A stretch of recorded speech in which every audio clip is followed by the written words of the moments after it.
আমরা যে প্রবাসে যখন যাই তখন বলতেছে স্যান্ডেল খুলে যাইতে হবে, যে আমাদের জুতার ভিতরে এমন কি জিনিস যেটা আমরা খুলে যাইতে হবে, যে মানুষ করতে পারে কিন্তু মেশিন থেকে চেক, যখন এয়ারপোর্টে ঢুকতেছি তখন মেশিনের সম্পূর্ণ চেক করে যাইতেছে, যখন ঢুকি তখন বলতেছে সব জুতা হাতে নিয়ে যাইতে হবে। এটা কোন দেশের কানুন? এটা তো বাংলাদেশ ছাড়া আর কোনো দেশে। বিসমিল্লাহির রহমানির রহিম। প্রিয় বন্ধুরা, আসসালামু আলাইকুম। আমি সোহাগ, সবাইকে স্বাগতম জানাচ্ছি। আজকে আমরা এমন এক ভাইয়ের সাথে কথা বলবো, যিনি দীর্ঘদিন প্রবাসে অতি কষ্ট মাথার ঘাম পায়ে ফেলে শুধুমাত্র পরিবার প্রিয়জনের মুখে হাসি ফুটাইতে দিন রাত পরিশ্রম করে গেছেন। সে দীর্ঘ পরিশ্রম, তার কি ত্যাগ আর কি অর্জন, সেই সব নিয়ে আজ আমরা কথা বলবো। চলুন কথা না বাড়িয়ে ভাইয়ের কাছ থেকে বিস্তারিত জেনে। আর হ্যাঁ, আমাদের আরও গল্প শুনতে, প্রবাসী ভাইদের কষ্ট একটু সার্থক করতে আপনার মূল্যবান লাইক, কমেন্ট, শেয়ার দিয়ে আমাদের সাথে থাকার অনুরোধ জানাচ্ছি। আসসালামু আলাইকুম। আমার নাম মোহাম্মদ সানাউল্লাহ। আমার গ্রাম লাউগ্রাম, থানা হাজিগঞ্জ, জেলা চাঁদপুর। আমি প্রবাসে দীর্ঘ 11 বছর আসলে যাবৎ। প্রবাসে যখন যাই তখন বলতেছে স্যান্ডেল খুলে যাইতে হবে, যে আমাদের জুতার ভিতরে এমন কি জিনিস যেটা আমরা খুলে যাইতে হবে, যে মানুষ করতে পারে কিন্তু মেশিন থেকে চেক, যখন এয়ারপোর্টে ঢুকতেছি তখন মেশিনের সম্পূর্ণ চেক করে যাইতেছে, যখন ঢুকি তখন বলতেছে সব জুতা হাতে নিয়ে যাইতে হবে। এটা কোন দেশের কানুন? এটা তো বাংলাদেশ ছাড়া আর কোনো দেশের কানুন নাই। এটা কেন করতেছে? এই জিনিসটা যেন সরকার আমাদের দিকে একটু দেখে, আমাদের এই হয়রানিটা যেন না করে। আমি যখন সর্বপ্রথম যাই 2008-এ, যখন 2013-এ যখন লাস্টে আমি যখন যাই, তখন আমি প্রবাসে তখন যাইতে মানে বাংলাদেশ থেকে প্রায় 2,60,000 টাকা দিয়ে আমি তখন গেছিলাম। যাওয়ার পরে আমাকে বলছিল কোম্পানিতে মোটামুটি এত কিন্তু কাম না, যে কোম্পানির ভিতরে থাকা খাওয়া সব কিছু কোম্পানি বলছিল, যে সুযোগ সুবিধা সব কিছু কোম্পানির ভিতরে, 8 ঘন্টা ডিউটি, শুক্রবার ছুটি। কিন্তু আমি যাওয়ার পরে দেখলাম সেখানে 11 ঘন্টা, 12 ঘন্টা, 13 ঘন্টাও ডিউটি করছি।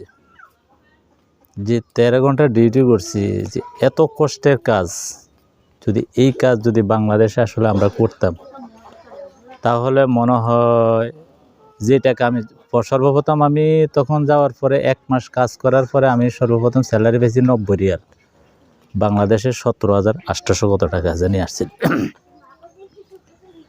এই 90 রিয়ালে কাজ করি 4.5 বছর পর্যন্ত আমি 70 রিয়ালে কাজ করছি।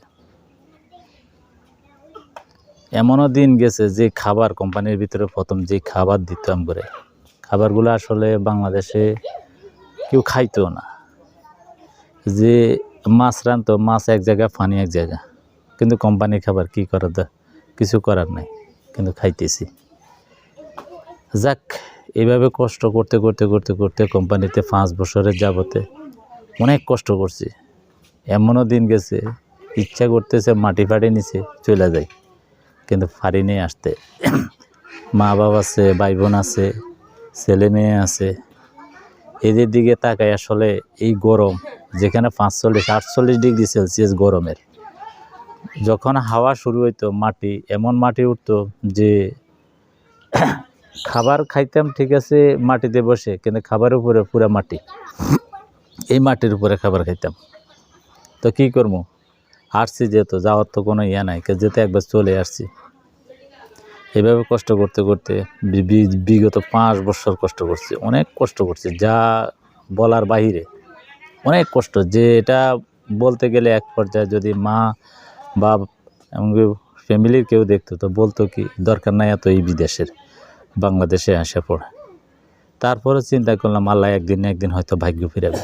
তারপরে যাই, 3 বছর পরে আমার বেতন হয়েছে যাই 195 টাকা। 95 টাকা হওয়াতে তখন আসতো 130 টাকা। তো অনেক খুশি লাগতো। যখন প্রথম যাইতাম তখন দেখতাম ইন্ডিয়ান লোকেরা, যারা ইন্ডিয়ান আছে তাদের বেতন 90 রিয়াল, তারা যখন 130 রিয়াল, 10 রিয়াল, 20 রিয়াল স্যালারি উঠাইতো, তখন এগুলা দেখলে আসলে অনেক ইয়ে লাগতো, হাই রে আমরা বাংলাদেশি হয়ে আমাদের কোনো সুযোগ সুবিধা নেই।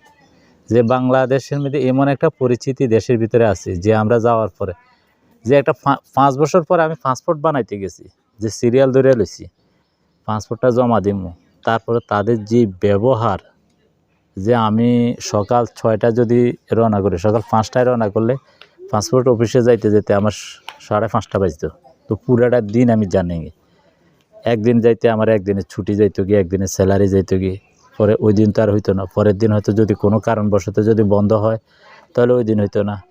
যেমন বাংলাদেশের যতগুলো ছুটি আমরা তো আর জানি না, এগুলো যদি নিউজে বাতাই দিত, তো বলে দিত, তাহলে তার আমরা এই জিনিসগুলো আমরা জানতে পারতাম যে আজকে ছুটি, আমরা না গেলে চলতো, কিন্তু আমরা জানতাম না। পরে সেখানে প্রথমবার গেছি আর দেখি পরের দিন ছুটি, 16 ডিসেম্বর ছিল ছুটির দিন, আমরা জানি না। পরে ছুটির দিন দিয়ে 2 দিন ছুটি, 2 দিন এই মস্কাটের ভিতরে বসে রয়েছি। বসে কী করবো, 2 দিন আর একদিন 3 দিন, 4 দিনের দিন। তারপরে কিছু কি পাসপোর্ট জমা দিলাম, তাও কত বিতে গেছে। নিজেরটা নিজে লিখতে পারি, তারপরেও বলতেছে ফর্ম নিতে হলো 500 পয়সা দিতে হইব, লিখতে নিয়ে গেলে 700 পয়সা দিতে হবে। লাইনে আমি সিরিয়াল লই দাঁড়ায় রয়েছি, দেখা গেছে টাইম হয়েছে 8টা, 9টা বাজে যায় গিয়ে, 9:30 বাজে গিয়ে, তাদের কোনো আসার কোনো খবর থাকে না।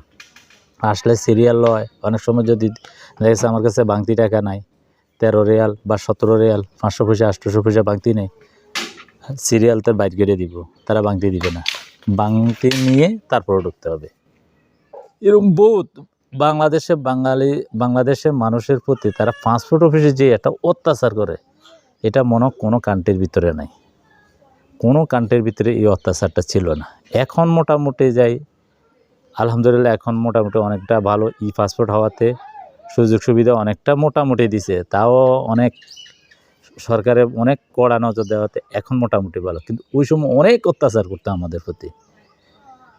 যাক, এই কষ্ট করার পরে যখন 5 বছর পার হলো, তো 6 বছরের জায়গা যায়, আমি যে পজিশনে ছিলাম সেখান থেকে আমি একটু উপরে যাই পড়ছি। 6 বছর অনেক কষ্ট করছি। 6 বছরে দেখা গেছে ওখানে নিয়ম নাই, ওখানে পিডিওর কানুন হচ্ছে, আমাদের যে কোম্পানি ওটার কানুন ছিল যে 10 কিলোর উপরে কোনো হাতে নেওয়া যাবে না, উপরে নিতে গেলে আরেকজন সাথে নিতে হবে, কিন্তু আমরা 50 কিলো পর্যন্ত মাথায় নিতে হয়েছে, নিয়ে কাজ করতে হয়েছে। কিন্তু করার কিছু নাই, যে কোম্পানিতে গেছে কোম্পানিটা খুবই মানে প্রথম আমরা যাওয়ার আগে অনেক ভালো ছিল। এই বিগত 7-8 বছর অনেক খারাপ। দেখা গেছে 2 বছর 3 মাস 4 মাস পর পর আমাদেরকে স্যালারি দিত, 3 মাস, কিন্তু হয়তো ফ্যামিলিরা জানতো যে মাসে মাসে আমাদেরকে স্যালারি দিত, কিন্তু দেখা গেছে আমরা যে টাকা আমার বেতন দিত 1 মাস পর, 3 মাস পরে, এই 1 মাসের টাকা আমি দেখা গেছে আরও 1 মাসের টাকা আমার ঋণ হয়ে যেত বাড়িতে। তো 1 মাসের টাকা দিলে এইদিকে দিতাম না, সেখানে দিব, কোনো কুল কিনার পাইতাম না। এইভাবে কষ্ট করে আসলে এ যাবৎ কী করব, দেশে তো আসার কোনো এরকম সুযোগ সুবিধা না। আগে হয়তো যে জায়গায় কাজ করতাম বা যে সমস্ত ব্যবসা বাণিজ্য করতাম সেগুলো এখন আর করতে পারবো না, কারণ সেই জায়গায় অন্য মানুষ ঢুকে গেছে। আর এখন যে পজিশনে আছে, আমাদের লাইফটা তো একেবারে অচল বললে চলে। আমাদের আরও গল্প শুনতে, প্রবাসী ভাইদের কষ্ট একটু সার্থক করতে আপনার মূল্যবান লাইক, কমেন্ট, শেয়ার দিয়ে আমাদের সাথে থাকার অনুরোধ জানাচ্ছি।